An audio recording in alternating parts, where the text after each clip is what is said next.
Hey guys, welcome back to the channel. Today we're going to be looking at this, a 1966 Gibson Melody Maker D. Let's go.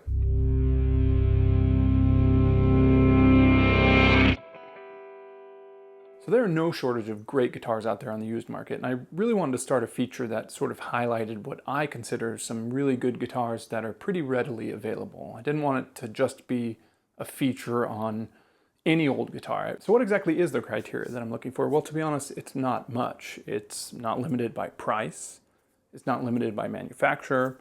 It's not limited by a certain feature set. Really, the only thing is I want it to be mostly stock when I buy it. Doesn't matter if it's 60 years old, doesn't matter if it's 50 years old, 10 years old, 2 years old. To be a great guitar, I think it needs to be something that came from the factory as a pretty decent guitar. I didn't really want to get something that was, all modified up and is a great guitar now, but maybe when it came out was not something good. Kind of like my Jet guitar, where it was 170 bucks, and then I put Fender pickups in it, I put a 10-way switch in it, changed out the nut, and now it's a great guitar. It was not when I bought it. So with that being said, I did want to start the series off with this, which is a 1966 Melody Maker D. So let's start with a brief bit of history on the Melody Maker up until this model year. In the late 1950s, Gibson took notice that their pretty inexpensive but still feature-rich Les Paul Jr. model was selling like hotcakes, especially compared to the Les Paul Custom and the Les Paul Standard at the time. They also noticed that Fender had a pretty budget-friendly version of their guitar called the Music Master, which was also outselling almost all of their other Fender guitars. So Gibson thought, what if we take our budget-friendly Les Paul Jr. and make a budget-friendly version of that? How will that sell? And that's where Gibson came up with this guitar here, the Melody Maker.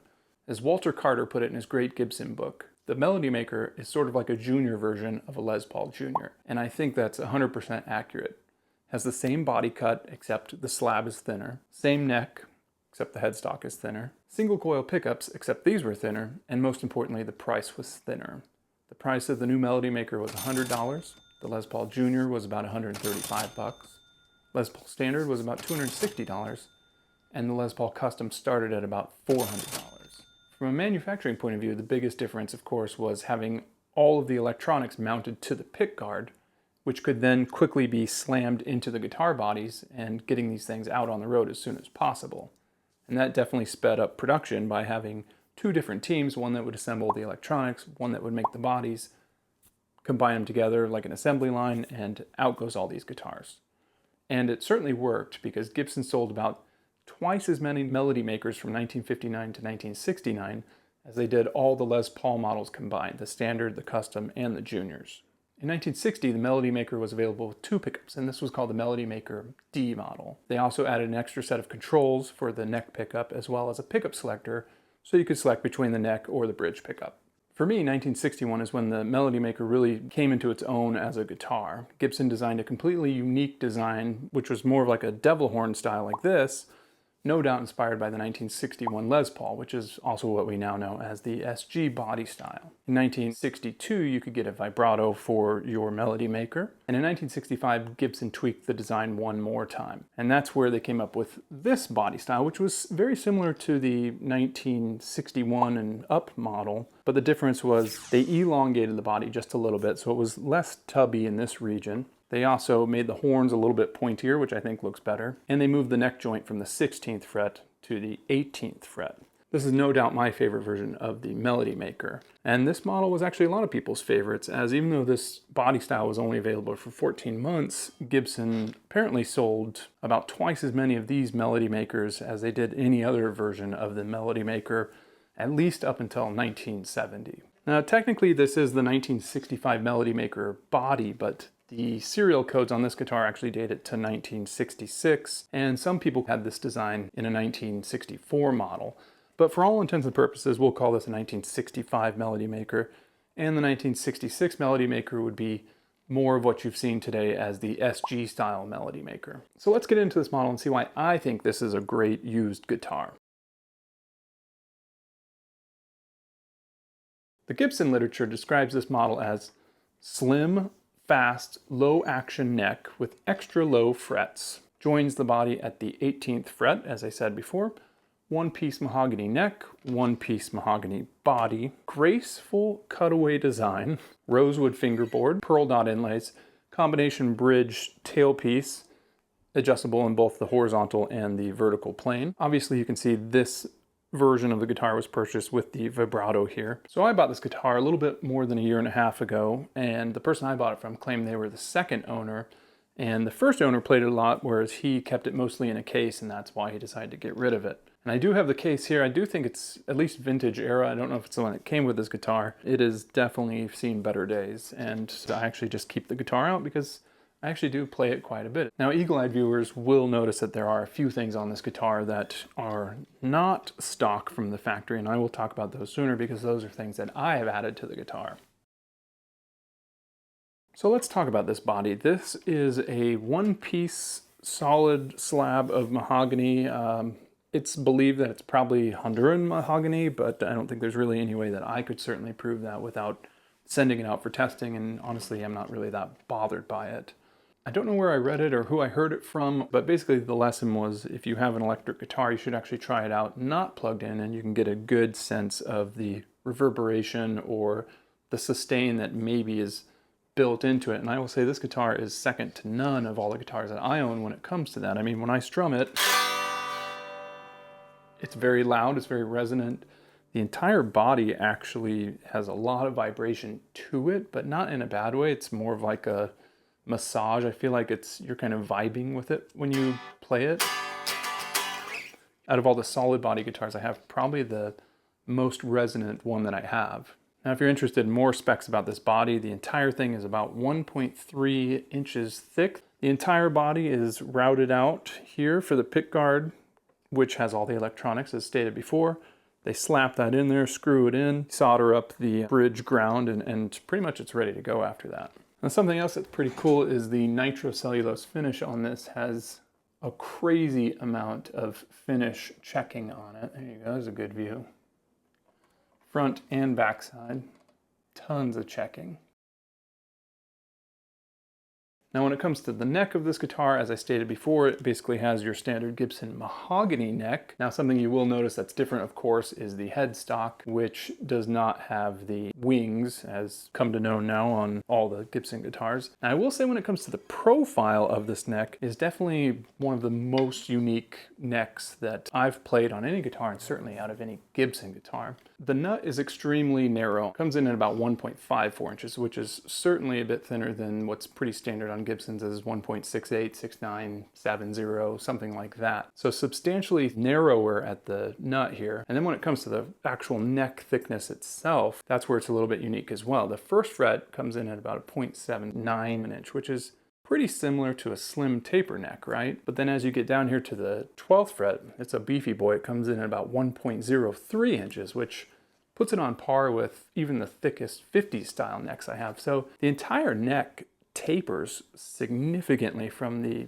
top here by the headstock to down here where it joins the body at the 18th fret. And that also extends to the width of the fretboard as well. Like I said, up here we're at about 1.54 inches. By the time we get to the 12th fret, you're at about 2.02 inches, which is, nearly half an inch width difference. Pretty significant. But that being said, it's actually one of my favorite necks to play because everything's so tight up here when you're doing chords. It's kind of like a Rickenbacker, kind of has that sort of feel as well. But then when you get down here by the soloing section, everything's kind of widened out and flattened out a bit, and it's quite a bit easier down here. So it's kind of the best of both worlds, at least for me. Now when it comes to the radius of the fretboard, I was measuring it to be around a 10-inch radius, which is a little bit rounder than the Gibson standard 12-inch radius. And then something else I want to point out is the angle back of the neck. So you can tell it's certainly not as severe as on like a Les Paul, where the neck might be more like that and the body's straight. This is not quite flat, but it's pretty darn close. Now the story with the hardware on this guitar is a little bit interesting. I think I mentioned earlier that when I buy a used guitar, I want it to be as original as possible so that my playing experience mimics as best possible what it would be like to buy this guitar brand new, whether it's 10 years old, 20 years old, 50 years old. But the truth of the matter is there's just some stuff on this guitar that is not really compatible with the trends of what we do today, how we play guitar, what we use to play our guitars, our strings, things like that. So let me give you an example. This is the original bridge. This is what you call a compensated bridge. It's probably a little bit hard to see here, but you can see that it's got 6 notches for the 6 strings. And the pattern is you've basically got 4 notches that are decreasing with each string, and then it goes up 1 notch and then decreases again. And that's quite a bit different than what's on there now, which has, if you look at the notches, you've basically got 3 descending and then up again, and then those 3 descend again. And that would be, you know, for the E, B, G, D, A, E. Well, when this guitar was made, the G strings were wound, and that's why the compensation was different, because the string was a little bit thicker and the tension was a little bit different as well.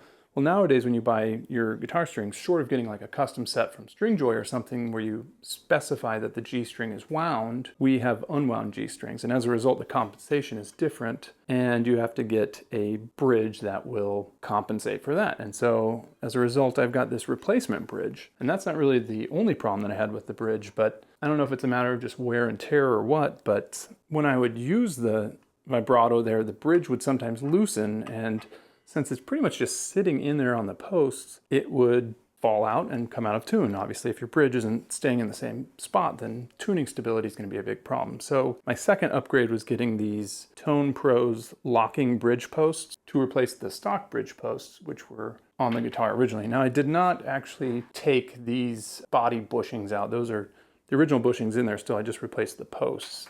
And that way I could lock the bridge in, string it up, and now the bridge is not going anywhere if I use the vibrolo.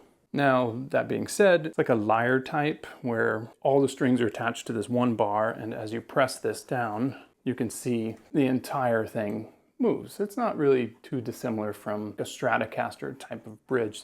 The difference is, of course, there's no springs on the backside. It's really all just metal working against itself to keep everything in tune, which is not really the most stable system out there, but this one seems to work okay. Now, when we move on to the frets, as I said earlier, Gibson calls these their exclusive extra low frets, and they are pretty low, but I haven't had any problems with them. I know some people really hate like the invisible frets or whatever they're called, but I think these actually work pretty good. Now, under this truss rod cover, we've got our adjustable truss rod, of course. It looks pretty good there, I think. And lastly, we get to our final piece of the tuning saga on this guitar. Now, these are the original tuners that came on the guitar. The open back 12-to-1 tuners. They're not great. 60 years of wear and tear has certainly done a number on them. For example, this one turns no problem, but this one takes quite a bit more force to turn. So I talked to my luthier and he suggested a drop-in set of these Kluson style tuners there, which have a better ratio. It's 15-to-1, and it doesn't hurt that they've been manufactured in the past decade, so they actually work really good. They look vintage era correct. They don't look like the originals in that it kind of kills me just a little bit inside, but right now they work great, and they were cheap, and they dropped right in. No new holes drilled. I'm a happy camper there. And that just about took care of pretty much any tuning instability issues I had. Now, if I go crazy on the vibrolo here, things will pop out of tune, but really, if you just use it for slide, it works fine. Now, moving on to the electronics, as I stated earlier, Gibson's brand new idea, which they completely took from Fender, was to mount everything to this black pickguard, have those mass-produced somewhere in their factory, have the bodies mass-produced somewhere in their factory, and then they joined forces, and like Henry Ford spitting out Model Ts, these guitars are just flying off the assembly line. So we've got 2 of these PU380 pickups in this guitar, and these are lifted from Gibson's Skylark, I think that's what it's called. They're lap steel, basically. And this is pretty much just their budget-friendly single-coil pickups. Now, these are supposed to be around 7K, and that's about what I got with my readings. With the bridge, I got a 6.96, and with the neck pickup here, I got a 6.86, and together, about a 3.45K. So it's pretty close to their spec of 7K. And when we pop the pickguard open, this is my favorite part of the guitar with the exception of the neck, and that is that all the electronics appear to be original. So starting with the volume pots here, we've got 2 500K Central Lab pots, 2 250K Central Lab tone pots, and then what looks to be 2 Sprague 0.022 ceramic disc capacitors there. The wiring, as you may have noticed, is what we now consider modern wiring, and I guess this must have been around the time that Gibson changed it from the vintage spec to the more modern wiring. It's interesting to refer to this as modern wiring when it's still 60 years old. These pickups aren't exactly known for being great pickups, but they do have their own personality. They're a little bit chimey. So you're definitely going to be relying more on your amp and your signal path to mold the sound as opposed to just rock and rolling straight out of the gate. However, with a little tweaking, you actually can get some really nice clean tones out of them. You can definitely get them to shred a little bit too, but that again is going to be more on your external effects. When it comes to other materials on the guitar, like I said before, we've got our black plastic single ply pickguard, we've got our black pickup covers, we've got our black top hats with the silver reflector tone and volume texts in there, got a white pickup selector tip, we've got this sort of off-color cream handle there on our vibrola. And then moving up the guitar here, we've got on the back side our plastic strap buttons. There's one there and one at the bottom as well. Definitely aged, as you can see there. We've got what Gibson calls your pearl dot inlays. I doubt it's mother of pearl. It's probably some sort of plastic or something like that that they were using on budget models. When it comes to the nut, I don't think it's bone. I think it's probably some sort of plastic that was popular at the time. And then lastly, we've got our tuning keys, which I guess I should show you these ones. It's very similar to what's on there now, but with about 60 years of aging. Now I do love the feel of this guitar. It does lack some of the finer touches like the beveling of an SG or the carved top of a Les Paul, but it is super lightweight and it comes in at about 5.74 pounds or basically 5 pounds 12 ounces. When I play it, it sits nice in your lap. It's got a nice height to it. When you're standing and playing, it's pretty well balanced. It does tend to lean forward, but that's just by nature of having the strap button right here on the back side of the neck joint. Not really any neck dive, and I'll show you that when I do my sound test in a little bit here. Now, one thing I do like about the devil horn style melody maker is you actually get better access to the frets up here than you would on an SG, and that's because the horns sit just a little bit wider, and I have pretty fat hands, so if I was doing something like the end of Stairway to Heaven, my fingers aren't constantly hitting the horn because there's just enough room where I have access to do that. So for anyone that's seen my SG videos where I'm holding the guitar right up here at the neck joint and my ring keeps hitting the horn, you won't have to worry about that as much on the Melody Maker and hopefully this video. So I'm going to do a sound test now and I'll cycle through a bunch of the different settings, the different pickups, and then I'll show you a couple other things of some effects that you can do to make this thing really start to come alive a little bit more. I'll also do the neck dive test, and I don't expect there to be much there because half the headstock is missing and the body is a significant portion of this guitar.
That is my review of this guitar and why I think it's a great used guitar. I've seen some player grade models going for about $1,200. I've seen some pristine models going for $4,000 or more. I do think if you can find a player grade model that has mostly original electronics or some of the original components on it, you can do a little TLC and still make it a great guitar like I've done with this one here.